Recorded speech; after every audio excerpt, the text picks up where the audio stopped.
So, we like to talk a good game about failure in fundraising, how it's so crucial for innovation, an important part of our learning, even a desirable part of our growth and development as fundraisers.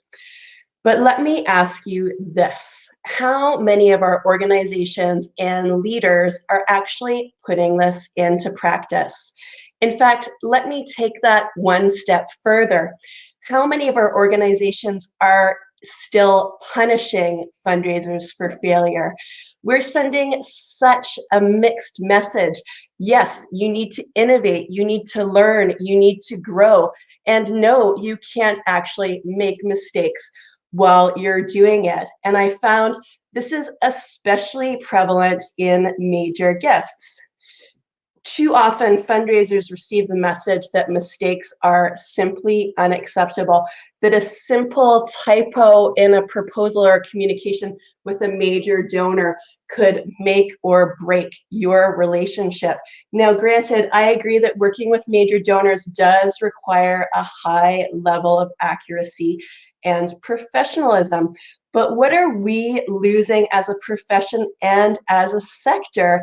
What are our donors losing when we send the message that nothing less than perfection will do? So I'm Emma Lewzey at Blue Sky Philanthropy, and I'm going to share three of my favorite tips to break the cycle of perfectionism and help you make space for failure in fundraising.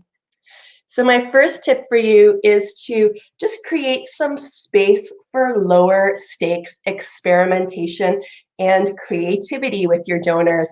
A great example of this is the idea of using personal video. It's something I like to talk about a lot because I think it's an incredibly powerful channel that has been almost entirely untapped by a lot of organizations working with donors. So, what do you have to lose if you start doing some lower stakes experimentation and thinking about using some new channels to really boost the idea of what you're already doing and adding on an extra resource and channel to communicate with and build relationships with your donors? So, my first tip is don't start with high stakes, start with the low stakes. If you're going to take some risks, do something new, perhaps set out to failing your fundraising, find a place where it's not going to absolutely make or break the work that you're doing. Perhaps you're actually starting with a donor that you're closer to, that you know is really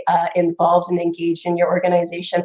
Why not take that risk and experiment a little with working with them and building your relationship with them? I'm not saying here that you should get rid of all of those basics and best practices in fundraising. What I'm saying is add on here, add on things that may feel a little risky, like personal video, that are actually going to enhance your relationship with your donors.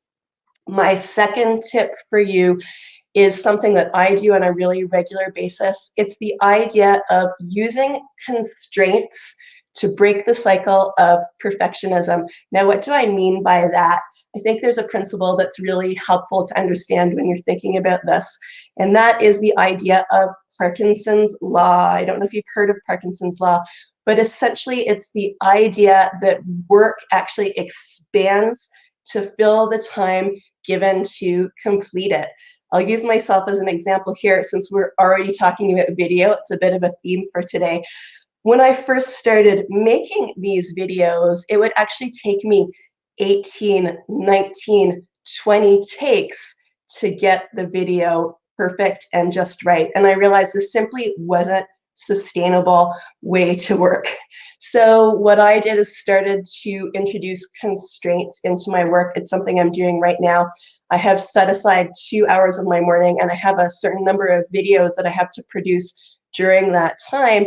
And that really helps force your hand in terms of getting that work done, and letting things go when they seem like they might be slightly less than perfect. So that's my second tip for you, using constraints like time constraints to break the cycle of perfectionism, the idea of assigning yourself a limited time to get a task done.